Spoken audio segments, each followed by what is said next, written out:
China's reform major contributor to world economy. Ex-Australian ambassador says China's reform and opening up has contributed a great deal to the world economy, especially through the growth of trade and investment, according to Jeff Raby, Australian ambassador to China from 2007 to 2011. Amazed by the achievements of China's reform and opening up, he used transformative, profound, and historic to describe the great changes that have taken place in the past 4 decades.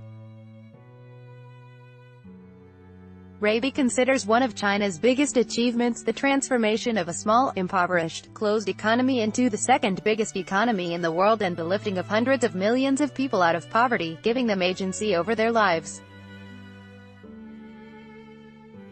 Raby said Australia has benefited from China's reform and opening up, as it has been a major contributor to Australia's long run of uninterrupted economic growth and has thus contributed to job growth and the country's standard of living.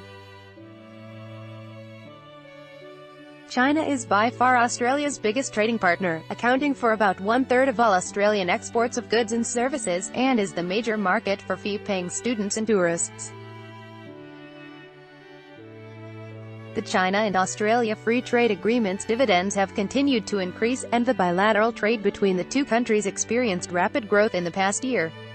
Total value of China's imports and exports with Australia increased 29.1% year-on-year to 923.41 billion yuan, $138.23 billion in 2017.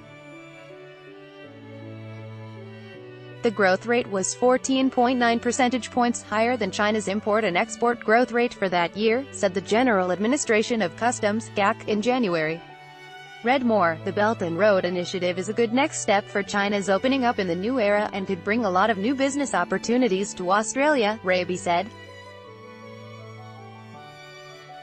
He made the comments ahead of the Belt and Road Initiative in Australia high-level conference, organised by the Australia-China Business Council.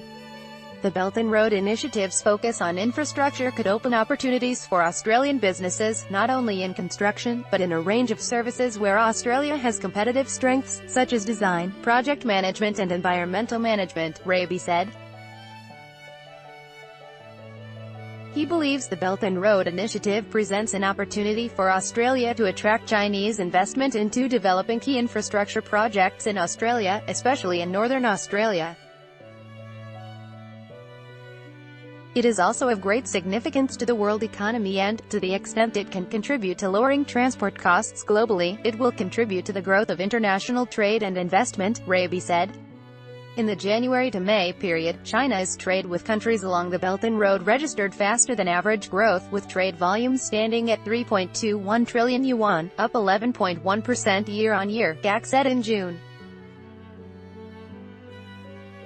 China's goods trade rose 8.8% year-on-year to 11.63 trillion yuan in the first 5 months, with exports rising 5.5% year-on-year to 6.14 trillion yuan and imports growing 12.6% to 5.49 trillion yuan, GAC data showed.